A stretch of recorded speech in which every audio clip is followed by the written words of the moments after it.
কেন বাংলাদেশে অভিভাবকত্ব আইনের একটি ধারা যেটার মাধ্যমে সমান অধিকার দেওয়া হচ্ছে না নারী এবং পুরুষকে, সেটা কেন বৈষম্যমূলক ঘোষণা করা হবে না এবং সেটা কেন সংবিধান পরিপন্থী ঘোষণা করা হবে না। আমরা খুবই আনন্দিত, হাইকোর্ট আজকে রুল জারি করেছেন যে অভিভাবকত্ব আইন 1890 সনের ঔপনিবেশিক আমলের অভিভাবকত্ব আইনের 19 ধারাকে কেন বৈষম্যমূলক ঘোষণা করা হবে না সেই মর্মে তারা আজকে রুল জারি করেছেন।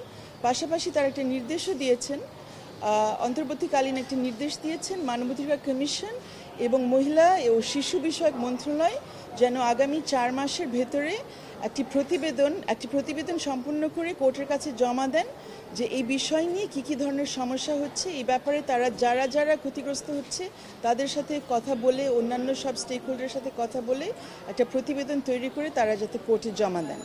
তো আমাদের কাছে মনে হচ্ছে এটা অনেক বড় একটি অর্জন, কারণ ইতিমধ্যে আমরা দেখেছি যে যদিও বাংলাদেশে নারীরা সন্তানদের হেফাজত পাচ্ছে, নারীরা এখন পর্যন্ত একটি ঘটনা ছাড়া কোনো নারীকে এখন পর্যন্ত অভিভাবকত্ব দেওয়া হচ্ছে না তার সন্তানের ক্ষেত্রে। একটি ঘটনা আপনারা জানেন, আমাদের যিনি অভিনেত্রী বাঁধন, উনি তার সন্তানের অভিভাবকত্ব পেয়েছিলেন। এছাড়া একটা মাত্র উদাহরণ সারা দেশ জুড়ে পাবেন না আমাদের স্বাধীনতা থেকে এখন পর্যন্ত যে কোনো নারী তার সন্তানের অভিভাবকত্ব পাচ্ছে।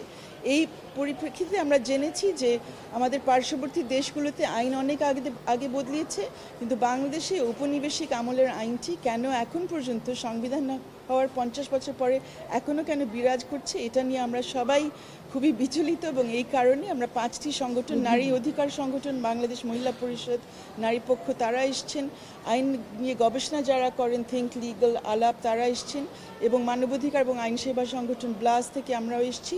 আমরা সবাই মনে করেছি যে এটা খুব জরুরি বিষয় এবং কোর্টের এই ব্যাপারে এটা তাদের নজরে নেওয়া উচিত, এবং আজকে কোর্ট এই ব্যাপারে খুব গুরুত্বপূর্ণ এই রুলটি জারি করেছে।